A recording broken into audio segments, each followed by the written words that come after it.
Девочки, ловите лайфхак. Ну и мальчики тоже. Кто знает, у кого как, да? Ну, разберетесь сами. Смотрите, мы в течение 3 ночей тестировали с мужем этот лайфхак. Утром были просто невероятно удивлены от результата, да, от того, как этот лайфхак работает, скажем так. В жизни не могли поверить. А были только вопросы, как и почему мы об этом не знали раньше, да? И столько ночей мучились. А речь идет о храпе. Тому, кто храпит, вы берете и заклеиваете рот, как бы это ни звучало. Берете медицинский пластырь. Он есть в каждом доме, и его не сильно больно отдирать от губ, да?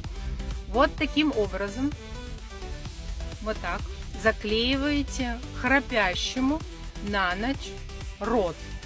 Все. Я не знаю, как это работает, но нам объяснили, как это работает, потому что мы, когда спим, мы не контролируем, да, свое тело, и поэтому открывается рот, и происходит вот этот весь процесс с храпом. А за счет того, что за счет пластыря, который вам держит рот, это все не работает. Он не будет храпеть у вас, он реально не будет храпеть. Единственное одно но, нос должен дышать. Если заложенность, то, понятное дело, не сработает лайфхак. Тут уж ничего не поделать, лечите нос и заклеивайте рот и наслаждайтесь просто спокойной ночью без вот этого вот храпослушания, да?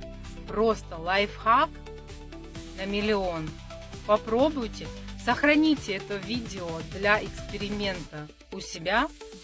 Попробуйте лайфхак, а потом в комментариях напишите, сработало у вас или нет. Заклеивайте рот храпящему и просто наслаждайтесь тишиной ночью. Это сказка.